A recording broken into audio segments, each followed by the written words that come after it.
भारत में दबाव समूह, ठीक है, भारत में जो प्रेशर ग्रुप हैं, तो जिनमें 2 प्रेशर ग्रुप हमें पढ़ने हैं। लेकिन पहले तो भारत में प्रेशर ग्रुप पढ़ने हैं, फिर उन 2 प्रेशर ग्रुप्स के बारे में पढ़ने की वो क्या है, उनकी भूमिका क्या है। तो वो तो लेटर टाइप की बात है, लेकिन पहले हम ये जान लेते हैं कि दबाव समूह क्या होता है। एक्चुअली में आपने 4th सेमेस्टर में ये पढ़ा होगा, 4th सेमेस्टर में और 3rd सेमेस्टर में भी, मतलब तीसरी जो आपकी छमाही है उसमें, ये 4th सेमेस्टर में, इसमें दोनों में आपको जो है वो कंपैरेटिव पॉलिटिक्स पढ़ाई जाती है। 2 पेपर उसके अलग अलग होते हैं, ठीक है। तो ये जो कंपैरेटिव पॉलिटिक्स है, इसके पहले और दूसरे चरण में आपने अलग अलग विचारकों को पढ़ा होगा और उसमें अलग अलग अप्रोचेस भी हैं कंपैरेटिव पॉलिटिक्स। तो तुलनात्मक राजनीति का जो फंक्शनल अप्रोच है, स्ट्रक्चरल फंक्शनल अप्रोच, ठीक है, संरचनात्मक कार्यात्मक उपागम, तो उसमें आलमंड एंड पॉवेल नाम के एक विचारक है, ठीक है। तो आलमंड जो है, आलमंड ने अपना जो है उन्होंने विचार दिया है इस संदर्भ में कि जो प्रेशर ग्रुप्स हैं उनका अच्छा खासा भूमिका होती है किसी भी राजनीतिक जो आपका व्यवस्था होती है उसके अंदर, तो काफ़ी प्रभावित करते हैं डिमांड्स के थ्रू। और कई बार वो जो मतलब एक्सटर्नल इन्वायरमेंट होता है पॉलिटिकल सिस्टम का, उसके बाहर से ही नहीं बल्कि अंदर जाकर के भी प्रभावित करते हैं। जैसे प्रेशर ग्रुप की जो भूमिका है, पहले हमें जाने कि वास्तव में प्रेशर ग्रुप होता क्या है। कोई ग्रुप, पहले तो आपको जानना है कि ग्रुप क्या होता है। तो ग्रुप ये होता है कि कोई भी जो समूह होता है, समूह तब बनेगा जब आपका एक निश्चित विचारधारा हो, एक निश्चित लक्ष्य हो, चाहे वो राजनीतिक समूह हो और चाहे वो आपका सामाजिक समूह, चाहे आर्थिक समूह हो, चाहे धार्मिक समूह, सांस्कृतिक समूह, कुछ भी हो। एक निश्चित विचारधारा को लेकर के अगर चलने वाले लोग हैं, जैसे अभी एक कक्षा में विद्यार्थियों का कोई समूह बन जाए, तो एक तरीके के सोचने वाले लड़के हैं, उनका एक अलग समूह बन सकता है। हो सकता है एक क्षेत्र के लोगों का समूह बन जाए, हो सकता है एक भाषा के लोगों का समूह बन जाए। तो इस तरीके से समूहों का निर्माण, और राजनीति में यह माना जाता है कि हितों को लेकर के समूह तो बनते ही रहते हैं। सांस्कृतिक हित होंगे, धार्मिक हित होंगे, राजनीतिक हित होंगे, आर्थिक हित होंगे, कुछ भी हो सकते हैं, और उन हितों को लेकर के समूह बनना बहुत आम बात है, कोई बहुत बड़ी बात है नहीं। अब ऐसे में 2 शब्द आपको इंपॉर्टेंट, पहले तो प्रेशर, दूसरा ग्रुप। तो ग्रुप तो आप समझ गए कि जहां एक लक्ष्य को लेकर के, एक निश्चित विचार को लेकर के कुछ लोग इकट्ठा हो जाए, तो उसको हम ये कहते हैं कि ये समूह है अपने आप में। अब वो विचार अगर सत्ता को प्राप्त करने को, तो राजनीतिक दल हो जाएगा। उसमें अगर कोई हित साधने के लिए, particular interest you want to fulfil, वो आपका जो है कल्चरल हित फुलफिल करना चाहते हैं, धार्मिक हित फुलफिल करना चाहते हैं, तो वो अपने आप में क्या हो जाएगा, इंटरेस्ट ग्रुप। क्या हो जाएगा, इंटरेस्ट ग्रुप। जहां आप पॉलिटिकल कुछ भी गेन नहीं करना चाहते, आपको सत्ता में नहीं आना है, आपको सरकार फॉर्म नहीं करनी है, आपको शासन नहीं चलाना है, लेकिन आप अपने इंटरेस्ट को फुलफिल करने के लिए धरने देंगे, रैलियां करेंगे और संवैधानिक तरीकों का प्रयोग करके आप अपनी डिमांड रखने की कोशिश करेंगे। मैं छात्रों का मान लीजिए कि इंटरेस्ट ग्रुप आपने बना लिया, या मान लीजिए, देखिए ग्रुप तो फैमिली भी है, भाई फैमिली का भी एक उद्देश्य है, परिवार का उद्देश्य क्या है, उस संगठन की वृद्धि करना। तो इंटरेस्ट जहां निहित हो और उसके लिए बन जाए तो वो इंटरेस्ट ग्रुप कहलाता है, ठीक है। एक पर्टिकुलर इंटरेस्ट को सर्व करने के लिए जो ग्रुप बनता है वो इंटरेस्ट ग्रुप हो जाता है। तो अब इसी में प्रेशर शब्द आ जाए, देखिए कोई भी जो प्रेशर ग्रुप होता है वो इंटरेस्ट ग्रुप होता है, ये बात जान लीजिए आप। कोई भी जो प्रेशर ग्रुप होगा वो इंटरेस्ट ग्रुप होगा, इसमें डाउट नहीं है, मतलब उसका एक पर्टिकुलर इंटरेस्ट होगा जिसको लेकर के वो चलेगा। लेकिन हर इंटरेस्ट ग्रुप प्रेशर ग्रुप नहीं होता है, ठीक।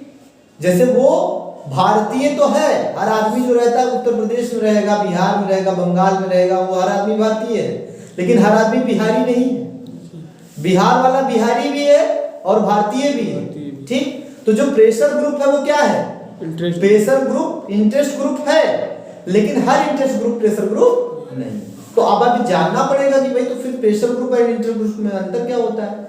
हम प्रेशर शब्द से उसको भांपने की कोशिश करेंगे। प्रेशर का मतलब होता है दबाव, किसी के ऊपर दबाव बनाना, ठीक है। तो जब सरकार के, अब देखिए दबाव तो इंटरेस्ट ग्रुप भी बनाते हैं, वो अपने तरीके से दबाव बनाते हैं, उनका तरीका असंवैधानिक नहीं होगा, समझ रहे हैं, असंवैधानिक तरीके से दबाव नहीं बनाएंगे। मतलब मान लीजिए कि लेजिस्लेचर का कोई काम है कि उसका काम है रूल फ्रेमिंग करना, एक बार वो रूल फ्रेम कर दिए तो उससे ये नहीं कहेंगे कि तुम ये रूल वापस ले लो। या वो पॉलिटिकल जो आपका सिस्टम है पार्लियामेंट है, जो आपकी राज्यसभा है, उसके अंदर अपने प्रतिनिधि प्रेशर करके घुसा करके अपने काम कराने की कोशिश नहीं करेंगे।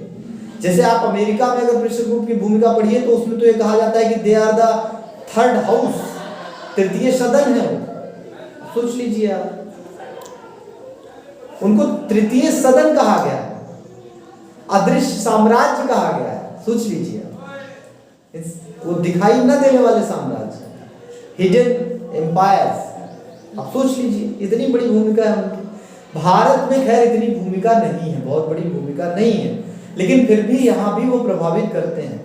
वैसे पॉलिटिकली जैसे भारतीय किसान यूनियन के बारे में आपको पढ़ना है, और आपको किसके बारे में पढ़ना है, जो federation of Indian chambers of commerce and industry, federation of Indian chambers of commerce and industry, जिसको हम कहते हैं फिक्की, ठीक है। और किसके बारे में पढ़ना है, बीकेयू, जिसको हम कहते हैं भारतीय किसान यूनियन, ठीक है। तो federation of Indian chambers of congress and of organisation, ये जो आपका फेडरेशन बना हुआ है कॉमर्स एंड इंडस्ट्री, ठीक है, federation of Indian chambers of commerce and industry, ये जो अपने आप में ग्रुप है, ये किसका ग्रुप है, ये व्यापारियों का ग्रुप है, वाणिज्य उद्योग। हाँ, वाणिज्य उद्योग का है, ठीक है। तो अब वाणिज्य उद्योग के जो लोग हैं भारत में, आप ये समझ रहे हैं, जैसे हम एक चीज पे आ रहे हैं, किसान आंदोलन का पूरा आप प्रारूप पढ़ने की कोशिश कीजिए, तो हम तो अभी पढ़ रहे हैं भारतीय जो स्वतंत्र भारत है उसमें क्या प्रेशर ग्रुप की भूमिका होगी।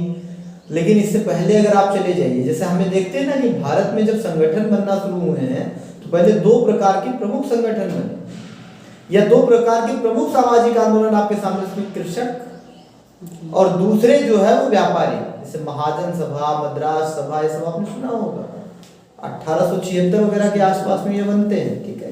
तो ट्रेड यूनियंस तो बनी, तो सीधी बात है कि व्यापारियों का संगठन, क्योंकि वो मजबूत है, दे डू प्रोडक्शन, है ना, वो क्या करते हैं, वो प्रोड्यूस करते हैं चीजों को।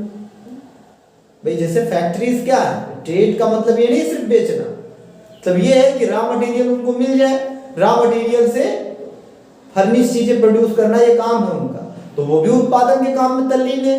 और दूसरी तरफ कृषक, वो जो रॉ मटेरियल आप पाते हैं उसे कौन तैयार करता है, कृषक। भारत की अर्थव्यवस्था कृषि आधारित अर्थव्यवस्था मानी जाती है। ऐसे में जो किसान होगा उसके प्रेशर ग्रुप ज्यादा बनेंगे, इंटरेस्ट ग्रुप ज्यादा बनेंगे, क्योंकि इनके हित, ये चूंकि कृषि आधारित व्यवस्था है, किसानों की जनसंख्या ज्यादा है, दूसरी तरफ व्यापारी, फैक्ट्रीज के बिना तो देश चल नहीं सकता है। तो इसलिए इन दो के जो ट्रेड यूनियन, मतलब इनके जो दो प्रेशर ग्रुप्स है, उनका अध्ययन हमारे जो है उसमें सिलेबस में, पाठ्यक्रम में शामिल किया गया है। तो और भी छात्र संगठन तमाम बने हुए हैं उसमें, जैसे हमने आपको आइसा के बारे में बताया था जब हम पॉलिटिकल पार्टीज पढ़ा रहे थे, तो ठीक है, ऑल इंडिया स्टूडेंट फेडरेशन के बारे में है ना, AISF, all India student federation, तो वो भी हमने पढ़ाया था। AISF के बारे में भी, आइसा के बारे में भी पढ़ाया था, है ना। तो उसका आइसा को संभवतः जो है, उसका फुल फॉर्म तो समझ यही है, इंडियन स्टूडेंट एसोसिएशन, है ना, भारतीय छात्र संगठन। तो ये सब बना के, मतलब मान लीजिए ये भी तो प्रेशर ग्रुप क्रिएट करते हैं, बट ये थोड़ा सा यूनिवर्सिटीज में करते हैं या सरकारों से निवेदन करते हैं कि विद्यार्थियों के संदर्भ में कानून बनाया जाए। तो दूसरी तरफ हम जो आ रहे हैं, जो हमारे अध्ययन का आज विषय है, वो है कि हम ये जाने कि वास्तव में प्रेशर ग्रुप क्या है। सीधी बात ये है कि प्रेशर ग्रुप के बारे में पता करें, हालांकि पढ़ चुके हैं, मैंने कहा कि जो 3rd सेमेस्टर 4th सेमेस्टर में, लेकिन पता नहीं कितनी रिमेम्बरेंस हमारी है।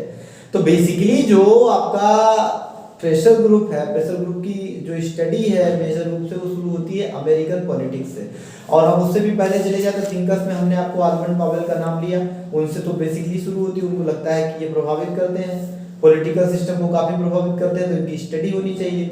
अमेरिका और जो है मतलब ब्रिटेन में प्रेशर ग्रुप का बहुत रोल है, भारत में भी अलग अलग भूमिकाएं हैं। असल में जो प्रेशर ग्रुप होता है, जो दबाव समूह होता है, वो दबाव डाल करके अपना काम कराने की कोशिश करता है। इसमें पॉइंट लिखिए कि ये कई बार असंवैधानिक तरीकों का भी इस्तेमाल करते हैं। असंवैधानिक तरीकों का इस्तेमाल करना तो इनके लिए अभ्यास का विषय है। हित समूह कभी भी असंवैधानिक तरीकों का प्रयोग नहीं करेगा, वो रैलियां करेगा, संवैधानिक ढंग से करेगा, डिमांड करेगा, संवैधानिक ढंग से करेगा। वो प्रवेश करने की कोशिश नहीं करेगा पॉलिटिकल सिस्टम के इंटरनल ऑर्गेनाइजेशन में, लेकिन ये इंटरनल ऑर्गेनाइजेशन में प्रवेश कर जाते हैं, अपने बंदों को भेजते हैं। और अपने बंदों को प्रेशराइज करते हैं कि तुम हमारे पक्ष में बिल रखो। समझ रहे हैं? देखिए ये बात मैं आपको जो बता रहा हूं, तो ये मतलब अलग अलग प्रेशर ग्रुप्स की अलग अलग भूमिकाएं हो सकती। मान लीजिए कोई नेशनल वाइज है तो वो पार्लियामेंट में प्रभावित करेगा, कोई पता चलेगा कि एक ही प्रदेश में बहुत प्रभावी है तो उत्तर प्रदेश की राजनीति को, मान लीजिए उत्तर प्रदेश में प्रभावी उत्तर प्रदेश की राजनीति को प्रभावित करेगा, हरियाणा में प्रभावी हरियाणा की राजनीति को प्रभावित करेगा, पंजाब में प्रभावी पंजाब की राजनीति को प्रभावित करेगा। कहने का मतलब है कि विधायिका में अपने पक्ष में कानून बनवाने के लिए लड़ाई लड़ते हैं, वो डिमांड नहीं क्रिएट करते कि वहां तक जाए, बल्कि प्रस्ताव तक पहुंचा देते हैं। सोच लीजिए बिल पहुंच जाती है उनके पक्ष में, बाकायदा उनके रिप्रेजेंटेटिव सांसद वहां उनकी लॉबिंग करेंगे वो। और लॉबिंग ये अमेरिका में होती है, यहाँ तो नहीं होती है, वो तो सीधे पहुंच जाते हैं, बहुत इलीगल जो है फॉर्म का उपयोग करते हैं। ये भारत की जो पूरी राजनीति है उसमें आपको ये देखने के लिए मिलता है। ठीक है, अब इसमें हम आ जाएंगे कि कुछ जो हमारे यहाँ प्रेशर ग्रुप्स काम करते हैं वो कौन कौन से हैं। ठीक है, तो इनके नाम लिख लीजिए आप, जैसे ट्रेड यूनियन व्यापार समूह, ट्रेड यूनियंस व्यापार समूह, ट्रेड यूनियंस एंड व्यापार समूह, दूसरा दो एक अलग अलग संगठन हो गए। एक ट्रेड यूनियंस होगा, एक व्यापारियों का समूह होगा। ट्रेड यूनियन में मान लीजिए फैक्ट्रीज वगैरह के एसोसिएशन होंगे, छात्र संघ होंगे इसमें, है ना। इसी में कौन कौन से संगठन है जिनका नाम हम लेंगे, जैसे अखिल भारतीय ट्रेड यूनियन कांग्रेस है, all India trade union congress, Akhil Bharatiya trade union congress, Indian national trade union congress, Bharatiya Rashtriya trade union Congress, Hind मजदूर सभा, यूनाइटेड ट्रेड यूनियन कांग्रेस। अब से व्यापार की बात की गई कि व्यापार समूह भी हैं, तो उसमें एसोसिएटेड चैम्बर्स ऑफ कॉमर्स है, federation of Indian chambers of commerce and industry है, फिक्की जिसको हम कहते हैं, जिसके बारे में हमको पढ़ना भी है, उसमें मेजर रूप से पढ़ना है। ऑल इंडिया मैन्युफैक्चरर्स ऑर्गेनाइजेशंस,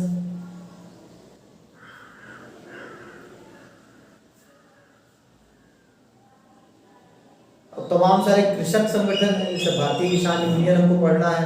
भारतीय किसान यूनियन भी कई गुटों में बंटवारा हो गया, लेकिन हम प्रमुख रूप से उसी को पढ़ेंगे जो वीकेयू, जिसकी स्थापना जो है महेंद्र सिंह टिकैत ने करी, है ना, 1 जुलाई सन 1887 को, संभवतः यही डेट है, 1 जुलाई 1987। और उसको 1978 में पंजाबी खेती बाड़ी जो है एसोसिएशन के नाम से या संगठन के नाम से प्रारंभ करने का श्रेय जाता है चौधरी चरण सिंह जी को। चौधरी चरण सिंह किसानों के बहुत बड़े नेता थे, और 80 के दशक में इन्हीं के नेतृत्व, मतलब इनके, चूंकि इन्होंने इसको फॉर्म कर दिया, ये तो सरकार में आ गए, लेकिन इसके बाद में ये अपना मूवमेंट का रूप ले लिया, कृषक आंदोलन का रूप ले लिया, और उसमें महेंद्र सिंह टिकैत, जो वर्तमान में जो राकेश सिंह टिकैत है उनके पिताजी थे। राकेश सिंह टिकैत को तो आप भली भांति जानते होंगे, उन्होंने तो अभी जो 3 किसान जो है कानून आए हुए थे उस पर काफी विरोध किया भारत सरकार का, और वो अल्टीमेटली उनको वो कानून वापस लेने पड़े, प्रेशर ग्रुप के रूप में भूमिका निभाते हुए उन्होंने उसको बदलाव के लिए प्रेशर किया। और पूरा पश्चिमी उत्तर प्रदेश इनसे प्रभावित, पूरा पश्चिमी उत्तर प्रदेश, और दूसरी तरफ हरियाणा और पंजाब, ये 3 तो प्रदेश आप जान लीजिए कि बिल्कुल इनकी गिरफ्त में है, और आज के दौर में ये अलग भी पैर पसार रहे हैं। ठीक है, तो धीरे धीरे इनका विस्तार हो रहा है। तो भारतीय किसान यूनियन अपने आप में वो मतलब कृषक है। इसी तरीके से जो विद्यार्थी है, विद्यार्थियों का अपना संगठन है, इसमें अखिल भारतीय छात्र संघ, इसको हम कहते हैं आयशा, है ना,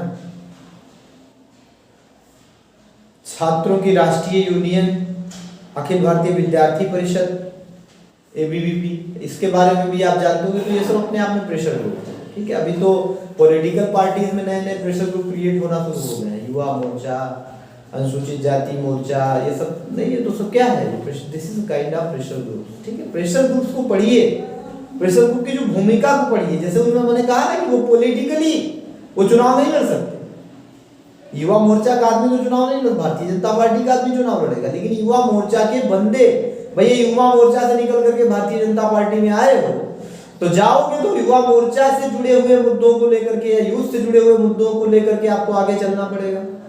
जो विद्यार्थी परिषद का व्यक्ति भारतीय जनता पार्टी में जाएगा, भविष्य में भारतीय विद्यार्थी परिषद अगर किसी प्रकार की कोई डिमांड करता है तो वो उसको मना कर पाएगा? मना नहीं कर पाएगा, ठीक है। तो मना नहीं कर पाएगा तो इसका मतलब ये है कि वो उसको प्रभावित करेंगे। तो उन्होंने फिर इसका मतलब पार्लियामेंट को प्रभावित कर दिया। अब ऐसे आधे बीच में क्लास में बच्चे आएंगे तो उनका तो कल्याण हो जाएगा, तैयारी हो गई फिर ढंग से, क्योंकि आप अपनी तैयारी मतलब वो इनिशियल स्टेज से लोगों को उन सब चीज़ों को पढ़ना होता है। पता चले आधी बातें पूरी हो गई हैं, फिर आप क्लास में पहुंचते टाइमिंग आपको पहले से पता है फिर भी। तो मैंने कहा कि एबीवीपी है, मान लीजिए उसका कोई बंदा यहाँ से विद्यार्थी परिषद के ऑर्गेनाइजेशन में रहा और वो पहुंच गया पार्लियामेंट में, उसको प्रेशराइज करेंगे वो इंटरनली। तो प्रेशर ग्रुप इस तरीके से काम कर रहे हैं, मतलब वो अब चूंकि ये देखिए कोई भी व्यक्ति जो है किसी दो पॉलिटिकल पार्टी के आप एट द सेम टाइम सदस्य नहीं हो सकते, ये असंभव है। लेकिन आप किसी प्रेशर ग्रुप के सदस्य होते हुए किसी राजनीतिक पार्टी के सदस्य हो सकते हैं, ये बड़ी इंपॉर्टेंट बात है। हाँ, किसी प्रेशर ग्रुप का पार्ट होते हुए आप राजनीतिक पार्टी के सदस्य हो सकते हैं, और विचारधारा तो आपके अंदर रहनी ही रहनी है। सांस्कृतिक, आर्थिक, सामाजिक, इन सब ग्रुपों में तो आप हो सकते हैं। जैसे मान लीजिए कि इंटरेस्ट ग्रुप बन गया, आप किसी कॉलोनी में रहते हैं और वहां पे बना दिया गया कॉलोनी के लोगों का मेंबर्स का एक ग्रुप बना दिया गया कि इनके हितों के लिए हम डिमांड करेंगे, तो उसके तो आप सदस्य हैं, फिर आप नौकरी भी कर रहे हैं। तो ये ऐसे ग्रुप्स हैं जिनके पार्ट होने से आपकी मतलब जो है तटस्थता प्रभावित नहीं होती, न्यूट्रलिटी आपकी बनी रहती। डिमांड या मतलब इंटरेस्ट के बारे में बात करने से इससे कोई प्रभाव। अच्छा, प्रेशर ग्रुप्स के जो लक्षण है क्या है? प्रेशर ग्रुप कभी पॉलिटिकली चुनाव नहीं लड़ता। क्या करता है वो? कभी चुनाव नहीं लड़ेगा, ना तो चुनाव लड़ेगा, मतलब वो भी सामाजिकरण करता है, अपने हितों के संदर्भ में वो सामाजिकरण करता है। अब जैसे इनका जो स्वरूप होता है वो राजनीतिक नहीं होता है, गैर राजनीतिक स्वरूप होता है, ठीक। अराजनीतिक गुट है, राजनीतिक हो गए तो राजनीतिक दल हो जाएंगे। तो इनका क्या है कि कभी चुनाव नहीं लड़ेंगे, और इसलिए चुनाव लड़िए तो आपका संवैधानिक एजेंडा हो जाएगा। हमने कहा ना कि यह संवैधानिक तरीकों का भी सहारा लेते हैं, ठीक है। राजनीतिक दल औपचारिक हैं तथा दबाव समूह अनौपचारिक है।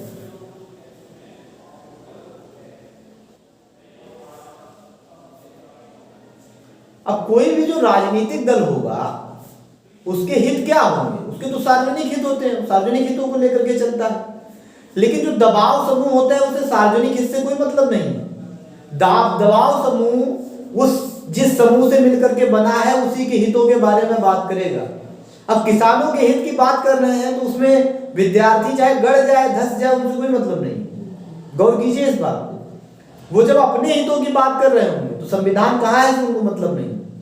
अपने हितों की बात कर रहे होंगे तो जो है महिला कहाँ पहुंच जा रही है उनसे मतलब नहीं है। अपने हितों की बात कर रहे होंगे, कोई भी होगा, ठीक है, जो भी आपका प्रेशर ग्रुप है। विद्यार्थी कहाँ जा, अगर विद्यार्थियों का है तो उसको किसानों से मतलब नहीं है। किसान का है तो विद्यार्थियों से मतलब नहीं है। व्यापारियों का है तो किसानों विद्यार्थियों किसी से मतलब नहीं है। समझ रहे हैं आप? हर ग्रुप की अपनी अपनी खासियत होती है, वो सार्वजनिक हित की बात नहीं करते हैं, ये बात जान लीजिए। जैसे राजनीतिक दलों का उद्देश्य तो सार्वजनिक हित होता है, इनका सार्वजनिक नहीं है, इनका निजी हित इनका उद्देश्य है। दबाव समूह अपने संगठन कार्यक्रम में राजनीतिक दलों की अपेक्षा अधिक सुव्यवस्थित होते हैं।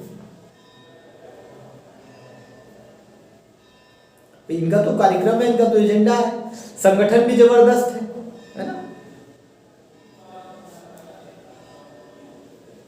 और वो दूसरी बात जो मैंने बताई कि इसकी खासियत है कि एक व्यक्ति एक समय पर सिर्फ एक राजनीतिक दल का सदस्य हो सकता है, लेकिन एक व्यक्ति एक समय पर अनेक दबाव समूहों का सदस्य हो सकता है। ये कैसे? जब एक ही की बात कर सकते हैं अपने हितों की?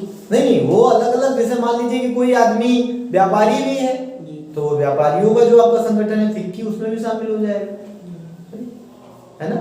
Indian federation of chambers and commerce federation, Indian, वो तो ये है ना कि इंडियन, उसमें भी वो शामिल हो जाएगा, फिक्की में भी शामिल हो जाएगा। इधर आपका मतलब जो है वो किसान यूनियन का भी पार्ट हो सकता है अगर वो खेती कर रहा है तो। नहीं, वो तो उसी किसान वाले हित में तो अपने हैं, तो वो तो ऐसी डिमांड करेगा, और दोनों में से कोई भी डिमांड सधेगी तो उसकी तो डिमांड सधेगी ना। इसलिए आप कई दबाव समूहों के साथ हो सकते हैं, समय पर अनेक दबाव समूहों के आप सदस्य हो सकते हैं, इस पर डाउट नहीं है। कोई आदमी विद्यार्थी परिषद का सदस्य है तो संभव है कि वो भारतीय किसान यूनियन में भी हो, उसके पिताजी खेती करते हैं, या वो खेती का रिप्रेजेंटेटिव है, मान लीजिए वो 18 साल से ऊपर का है और वो विद्यार्थी परिषद का अंग है, तो कोई जरूरी भारतीय किसान यूनियन का पार्ट ना हो, बिल्कुल पार्ट हो सकता है। हो सकता है कि वो व्यापार भी करता हो तो जो है फिक्की का भी पार्ट हो सकता है, समझ रहे हैं आप। तो at the same time you can be the part and member of many of the pressure group, बस you can not be the part of many political party. जो एक की छोड़ेंगे तो दूसरी की सदस्यता लेंगे, क्योंकि दबाव समूह के बीच में कोई स्पष्ट विभाजन नहीं पाया जाता है। उनका काम भाई, वो तो कोई पॉलिटिकल पार्टीज तो है नहीं कि या तो इनसे सांसद बनिए या तो इनसे सांसद बनिए। उनका मतलब है कि वो किसी भी सांसद को प्रभावित करके अपना काम निकलवाना है आपको और अपने हितों को साधना है। जैसे पॉलिटिकल पार्टी में दो के सदस्य किससे चुनाव लड़ेंगे, इनसे कि इनसे? एक आदमी एक ही जगह पे चुनाव लड़ेगा। एक बार सांसद बन गए तो बन गए, तो हम इनकी भी पार्टी से सांसद और उनकी भी पार्टी से सांसद, तो ये तो कोई व्यवस्था नहीं है। अल्टीमेटली आपको क्या करना है? राजनीतिक दल का उद्देश्य सत्ता प्राप्त करना, सार्वजनिक हित को फुलफिल करना। इनका उद्देश्य क्या है? निजी हितों को पूरित करना। तो निजी हित जो है आपके अलग अलग नेचर के हो सकते हैं। एक व्यापारी के रूप में आपका व्यापारियों वाला हित होगा, एक किसान के रूप में आप, और एक आदमी तो किसान भी हो सकता है, विद्यार्थी भी हो सकता है, समझ रहे हैं आप। तो ये ख्याल रखने वाली बात है कि इस तरीके की चीजें हैं कि मतलब आप कई प्रेशर ग्रुप के एक साथ पार्ट हो सकते हैं। आपको अभी प्रेशर ग्रुप की अवधारणा के बारे में मुझे लग रहा है कि काफी कुछ समझ में आ गया, और जिन चीजों के मैंने बारे में दिखाया हुआ था वो एक बात ख्याल रखिएगा, जैसे मैंने कहा कि कौन कौन से जो प्रेशर ग्रुप हैं वो यहाँ पर काम करते हैं।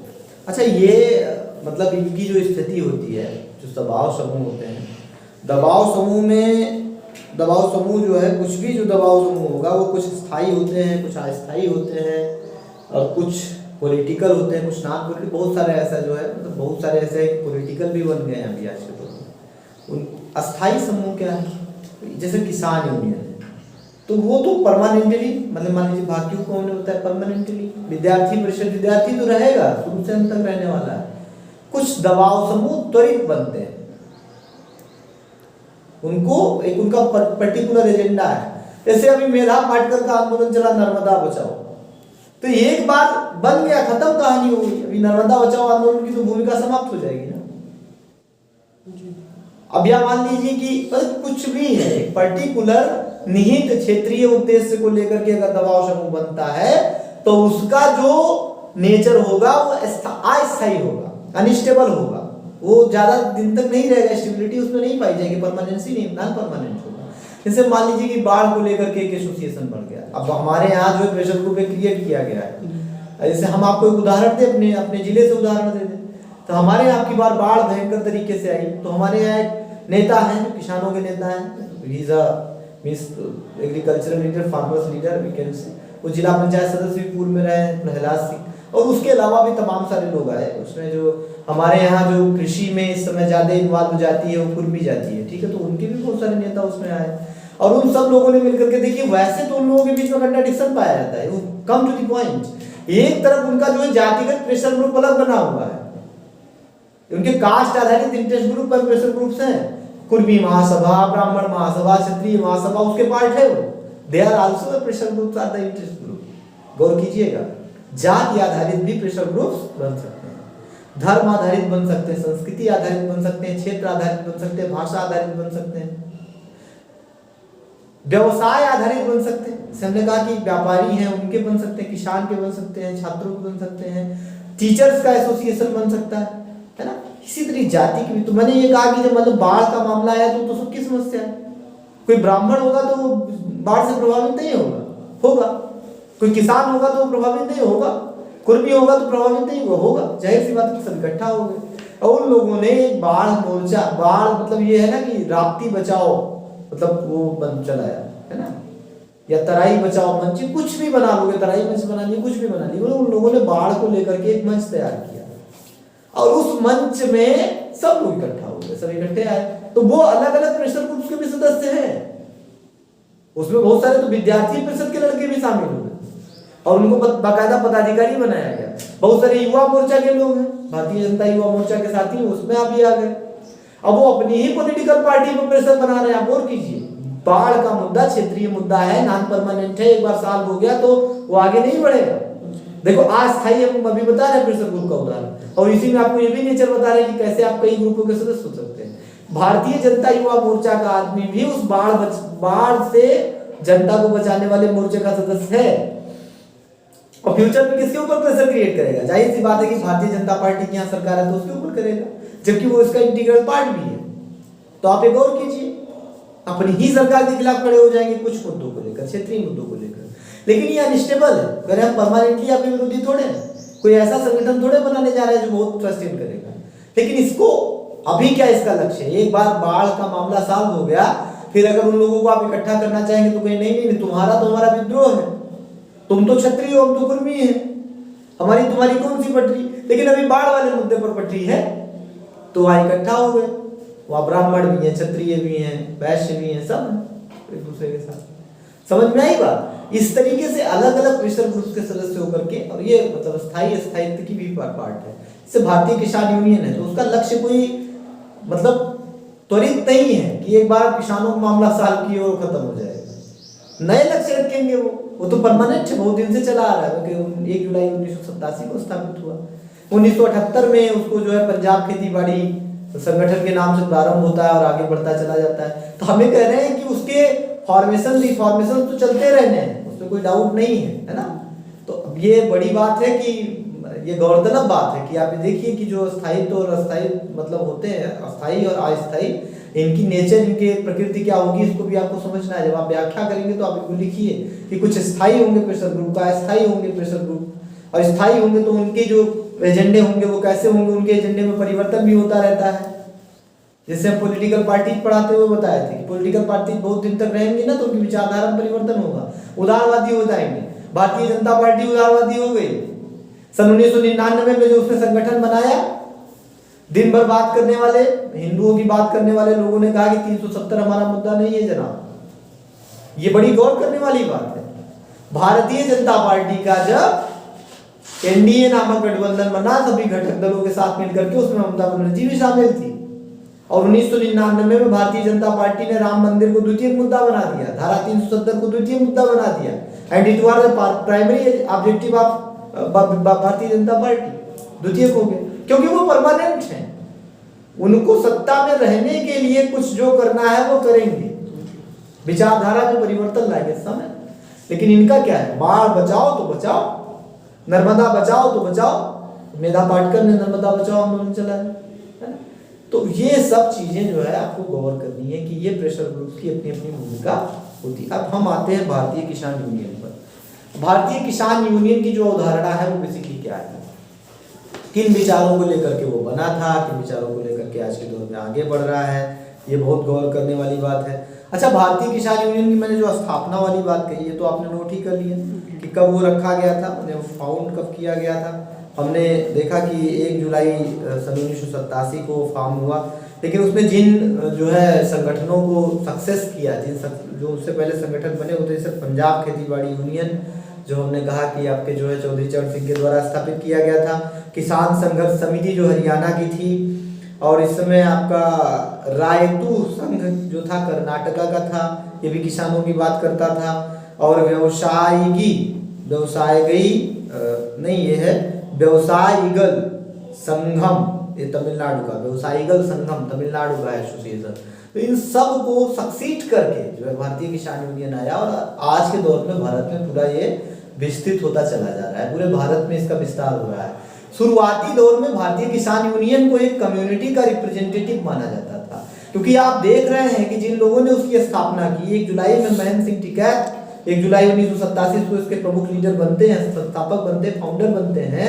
आज के दौर में नरेश टिकैत इसके अध्यक्ष हैं, आप जान रहे हैं, ठीक है, कौन है?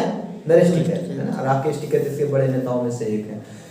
तो महेंद्र सिंह टिकैत ने 1 जुलाई सन 1987 को इसको फाउंड किया, नाम ये रखा बीकेयू, और इसके नाम से वो चलता चला रहा है। 35 साल हो गए आज के दौर में, तब अध्ययन करना शुरू किया, 35 से 36 साल हो गए, ठीक है, बना चल रहा है आगे को। तो उस समय तक इनका जो दायरा था, पश्चिमी उत्तर प्रदेश और हरियाणा के जिन क्षेत्रों में जाटों का प्रभुत्व ज्यादा था, भाई इनके एसोसिएशंस कैसे बनते थे, डिसीजंस कैसे लेते थे, बुलाते कैसे थे, खाप पंचायतों का वो जो है वो रोल और भूमिका अदा करते थे। जैसे भारतीय किसान यूनियन को आप जानना चाहें, देखना चाहें तो आपको एक कभी उनका जो एक सिंबल है, जैसे एक तो ये बिल्ला लगाते हैं यहाँ पर भारतीय किसान यूनियन का, कुर्ता पैजामा वो पहनेंगे और टोपी लगाते हैं जो हरी होती है, जैसे पूरी ये हरी होगी, भाकियू लिखा रहता है उसमें, और यहाँ सफेद होती है, ऊपर वाला पोर्शन सफेद और इधर किनारे वाली टोपी जो है वो हरी।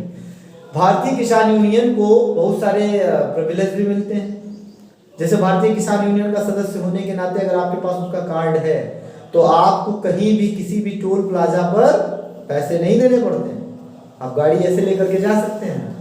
इनकी समय समय पर रैलियां निकालते हैं लोग, धरना देते हैं, सरकार को प्रेशराइज करने का काम करते हैं और अपने पॉलिटिकल रिप्रेजेंटेटिव भी वहां वो भेजते हैं, बाहर से सपोर्ट देते हैं। मतलब इनका कोई सिंबल नहीं है जिन पे आप चुनाव लड़ सकते हैं, लेकिन ये है कि किसान यूनियन से सपोर्टेड आदमी चुनाव जीत जाएगा तो वो अपनी बात वहां तक पहुंचाएंगे, हमने कहा वो चुनाव नहीं लड़ेंगे। लेकिन जो आदमी चुनाव लड़ रहा है उसे सपोर्ट एक्सटर्नल प्रदान करते हैं, मतलब जहां अराजनीतिक जो आपके चुनाव है उनमें वो प्रभाव डालते हैं। अब जैसे मैं आपको एक उदाहरण दूं, खैर मैं अभी तो आऊंगा कि इनका मतलब अभी मैंने उनके संस्थापना की बात कर ही ली है, ये तो बात कर ही ली है कि इनको सक्सीड करके बने, ये भी बात कर ली कि आज के दौर में अध्यक्ष कौन है, चौधरी चरण सिंह ने इसकी स्थापना करी, ये भी बात कर ली है ना। और इसके अलावा ये भी हमने बात कर ली कि जो मतलब महेंद्र सिंह टिकैत रोल में रहे।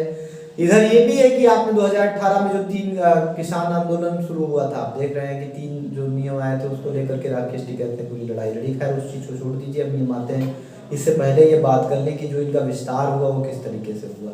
पहले तो 1987 तक तो ये पूरा एक जाटों का संगठन ही था, आगे बढ़ा, गठबंधन की राजनीति आप जानते हो 1990 के बाद भारत में शुरू हुई, तमाम सारी जो जातियां हैं उभर करके सामने आना शुरू हुई, तो उसमें किसानों का भी अपसर्चिंग हुआ, किसान भी मुख्य भूमिका में आना शुरू हुए। तो ये हुआ कि भारतीय किसान यूनियन का विस्तार होने लगा। आज भी जो इनका प्रभाव क्षेत्र प्रमुख रूप से है वो है पंजाब, हरियाणा और पश्चिम उत्तर प्रदेश। लेकिन गौर करने वाली बात यह है कि ये वहीं आज के दौर में विस्तृत नहीं है, छिटपुट ये बहुत जगहों पर विस्तृत हो गए हैं। जैसे आप लखनऊ में जाएंगे तो आपको मिल जाएगा, वहां भी अमर सिंह लोधी नाम के एक नेता है, जो मेरा जहाँ पे आवास था लखनऊ में उसके बिल्कुल बगल में उनका जो है कार्यालय हुआ करता था, और आए दिन मैं घटनाएं देखता था। जैसे वहां चले जाइए आप तो एक आपका जो स्मृति उपवन है, दिन भर उसमें जो है इन लोगों का आंदोलन चलता रहता है, हर 15 दिन पे 20 दिन पे तो ये लोग बैठ ही जाते हैं वहाँ, और वही टोपी पहन करके। अक्सर आप रेलों में देखते हो टिकट भी नहीं लेते, ये सब असंवैधानिक है अपने आप में, प्रेशराइज कर रहे हैं आप पॉलिटिक्स को। टिकट ना लेकर कर चलना इज एन अनकॉन्स्टिट्यूशनल फेयर, ठीक है, मतलब ये ऐसे अनकॉन्स्टिट्यूशनल अफेयर्स हैं, ये ऐसे अनकॉन्स्टिट्यूशनल मामले हैं, असंवैधानिक मामले हैं, लेकिन ये इसको प्रयोग करते हैं। बवाल करोगे तो आपके खिलाफ वहीं धरना शुरू कर देंगे। तो बिना टिकट के यात्रा करेंगे, कई बार रोडवेज में बिना टिकट के बैठ लेते हैं, और हमने कहा कि टोल प्लाजा वगैरह पे तो वो देते ही नहीं। मुझे याद है मैं आपको जब पॉलिटिकल पार्टी मतलब जो है ये क्या नाम है, आपको किसान यूनियन की बात बताऊं तो हमारे मतलब विस्तार इसका किस तरीके से है। जैसे किसानों के लिए जिन लोगों ने लड़ाई लड़ी उनमें बहुत सारे लोग लीडर बन गए, उन लोगों को सपोर्ट मिला और किसान यूनियन इतना मजबूत हो गया कि वो पॉलिटिकल पार्टीज को भी तरजीह नहीं देता था। मेरे एक मित्र हैं अमित वर्मा जी, जो इस समय IAS की तैयारी कर रहे हैं, UPSC की तैयारी कर रहे हैं नई दिल्ली में। उनके पिताजी श्री सत्यदेव वर्मा जो किसानों की लड़ाई लड़ते हुए शहीद हो गए, बलिदान हो गए, वो भारतीय किसान यूनियन से उनका ताल्लुक था और उन्होंने लंबे समय तक किसानों की लड़ाई लड़ी। वो बड़े लोकप्रिय व्यक्ति थे। वो सन 1998 में उनको बलिदान होना पड़ा इसके लिए। उन्होंने पूरी लड़ाई मतलब वो बहुत लोकप्रिय थे। मैं तो अभी बीच में गया हुआ था किसान यूनियन की लोकप्रियता देखने की वजह से। ये है कि टिप्पणी आप कुछ भी कर दीजिए, प्रेशर ग्रुप कह दीजिए, लेकिन जो भूमिका होती है एक लीडर के रूप में क्या हो सकती है, ये हमने देखा अपनी आंखों से।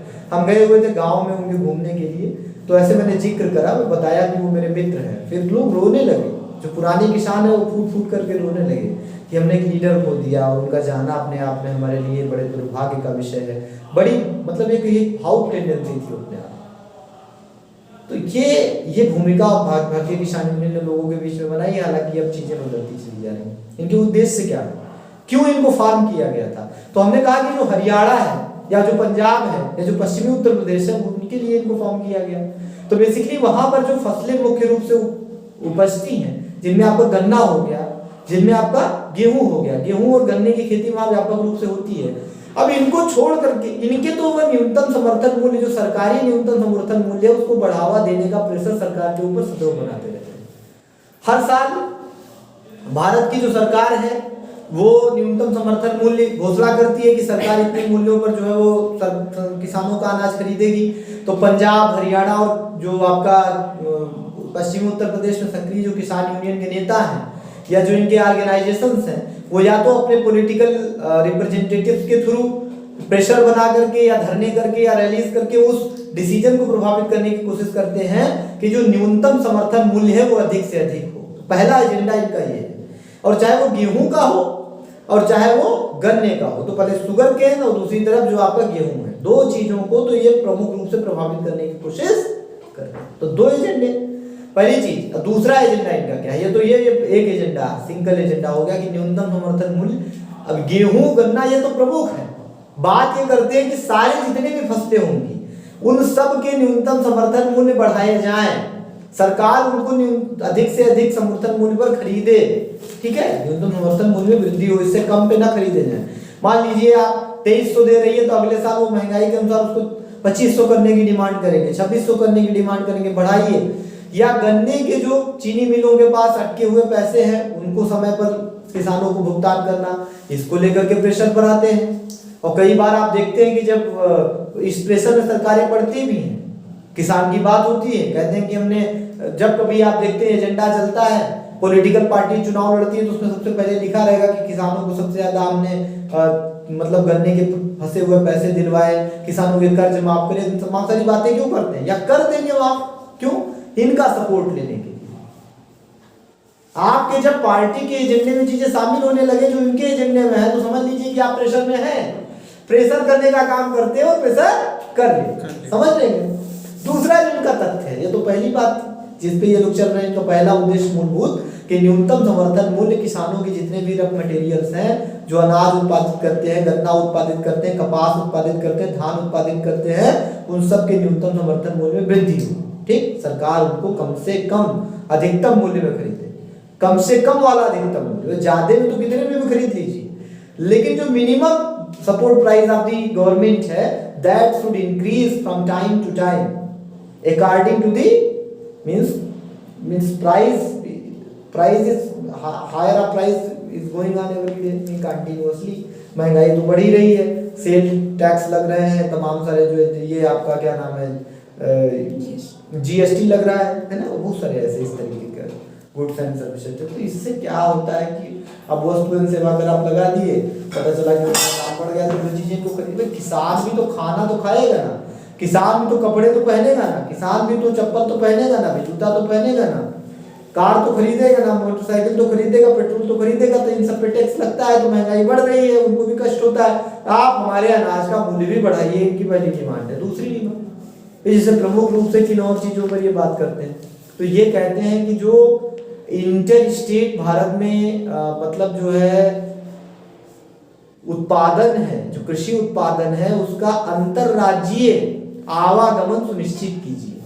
नहीं तो इसके बंद हो जाने से क्या होता है कि हम ले जाकर के चीजें दूसरी जगहों पर बेच नहीं पाते और इससे हमारा नुकसान होता है। ठीक, बिना टैक्स के आवागमन पर छूट होनी चाहिए, किसी प्रकार का कर ना हो, कहीं भी हम अपनी चीजों को बेच सकें।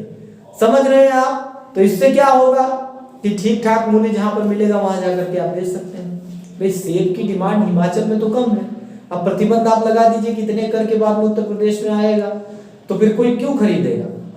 इतनी महंगाई फालतू में बढ़ेगी। सीधा फायदा किसानों को होगा अगर टैक्स आप बीच में सरकार को नहीं मिलेगा। तो ये सब चीजों पर ये बात करते हैं।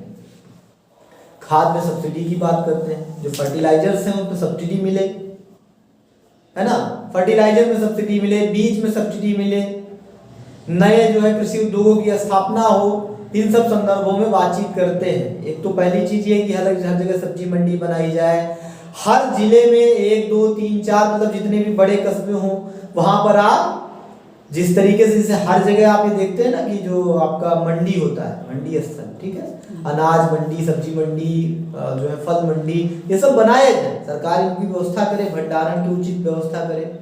जब हम भंडारण करते हैं, कोल्ड स्टोरेज नए बनवाया और सरकार द्वारा प्रायोजित हो, ये इनकी प्रमुख डिमांड। दूसरी वाली तीसरी वाली कह रहे हैं पहली वो, दूसरी जो है वो इंटर स्टेट जो है वो मतलब ट्रांसपोर्टेशन की, दूसरी मैंने कही कि फर्टिलाइजर्स पे सब्सिडी हो, अनाज के लिए मंडी स्थापित हो, फलों के लिए मंडी स्थापित हो, सब्जियों के लिए मंडी स्थापित हो, इनका दूसरा एजेंडा। तीसरा एजेंडा कि जो आपका बिजली होता है, ठीक है, जो बिजली होती है विद्युत की निरंतर आपूर्ति, बिना बाधा के आपूर्ति किसानों को सुनिश्चित कीजिए और कम दामों पर विद्युत सुनिश्चित करवाइए लोगों तक, ठीक, ये इनकी डिमांड है।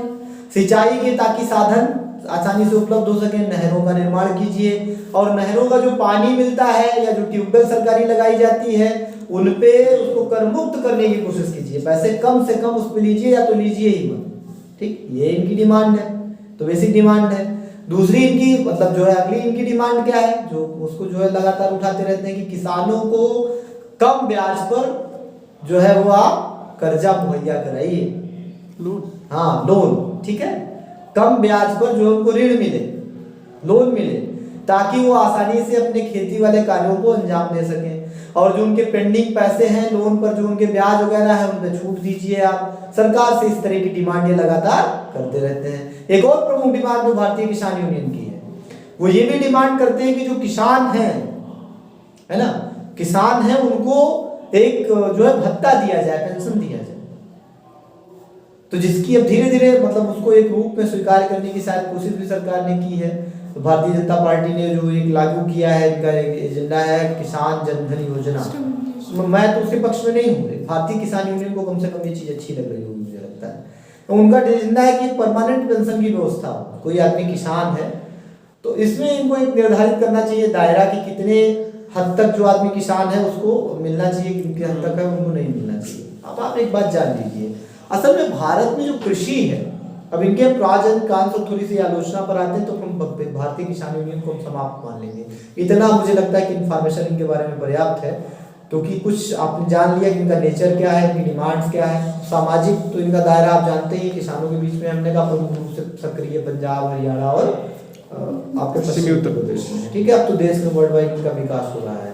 आलोचना का पॉइंट ये है कि भारत में जो कृषि है, जो हम ये कहते हैं कि भारत एक कृषि आधारित अर्थव्यवस्था है, तो भारत में जो 90% किसान हैं means they are doing farming only for their fundamental production, अपने जो मूलभूत उत्पादन है उसके लिए करते हैं, मूलभूत उपभोग के लिए करते हैं, कह रहे हैं। They are doing production for their consumption, अपने ही उपभोग के लिए वो खेती करते हैं। किसान क्या करता है, कोई व्यवसायिक खेती नहीं करता है। वो एक बीघे लाही बो दिया, 2 बीघे उसने गेहूं बो दिया, 3 बीघे दाल बो दी, 1 बीघे सब्जी लगा लिया और खुद ही खा के खत्म। बाहर से वो खरीदे चीजों को, इससे अपेक्षा की तो कोशिश करता है कि वो फॉर्च्यून का तेल खरीदने से बेटर है कि अपने घर में सरसों उत्पादित कर ली, उसको पेराई और घर में अपना जो है वो उसको उत्पादित कर रहे हैं। उन्होंने थोड़ी सी हल्दी भी लगा ली, थोड़ा जीरा भी लगा लिया, मिर्च भी लगा ली, लहसुन भी लगा लिया, प्याज भी लगा लिया, ठीक है, सलजम भी बोली, मूली भी बोली, ताकि उनका अपना निजी जो है वो भोग हो सके, ठीक है। तो मतलब यहाँ व्यवसायिक खेती का प्रोविजन नहीं, और व्यवसाय है भी अगर खेती में तो छोटे लेवल का है, जिसमें बहुत उसमें सरकार के इन्वॉल्वमेंट की आवश्यकता नहीं है। अब ये दिन भर इसी चीज की बात करते हैं, इनका न्यूनतम समर्थन मूल्य बढ़ाइए, कितने उसमें लोग शामिल हैं, बड़ी बात है।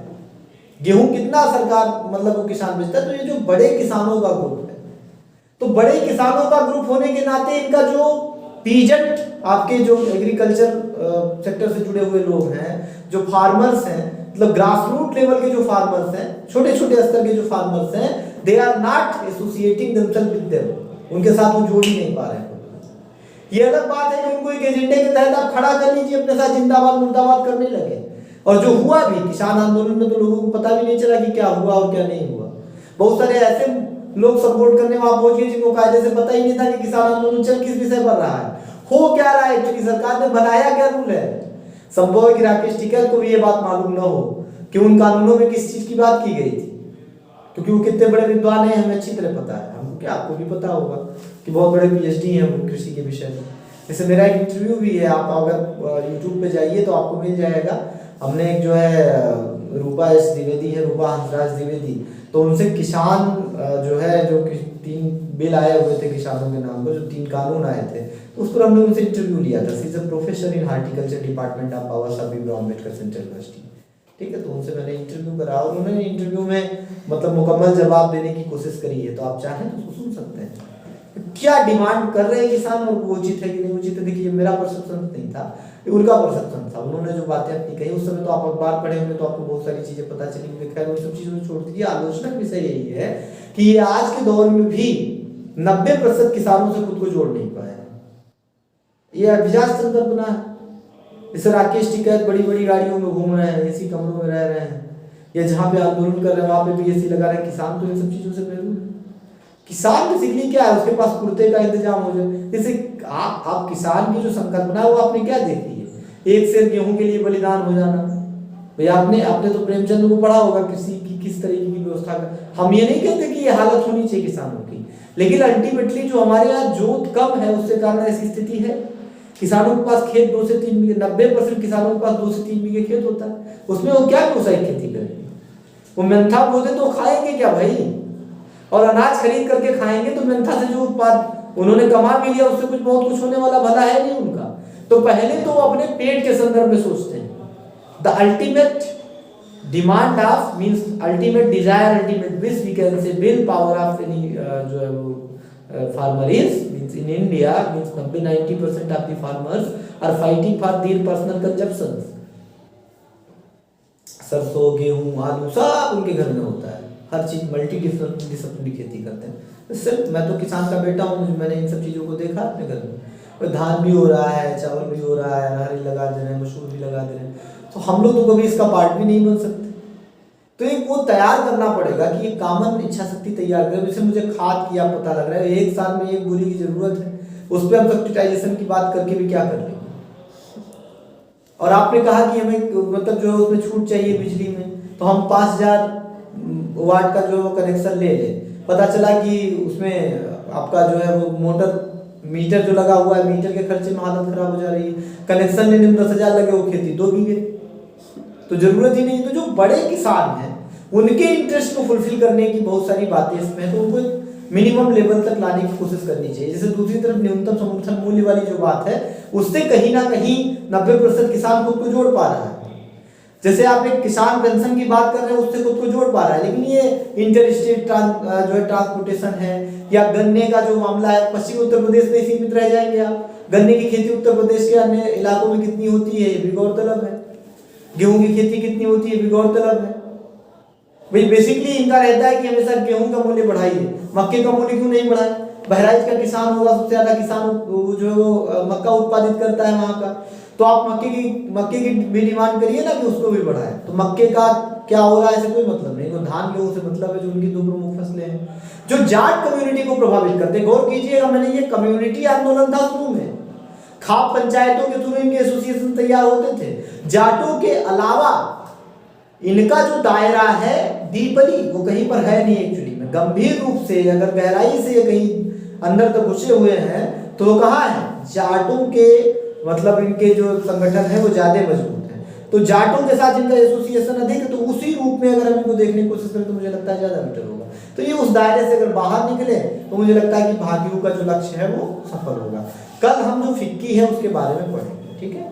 आज की क्लास में बस इतना ही। कल फिक्की जो आपका एक प्रेशर ग्रुप है भारत का, उसके संगठन, उसका जो कार्य है, डिमांड है, मूलभूत समस्याएं हैं, उसको पढ़ करके फिर इस चैप्टर का अंत हो जाएगा।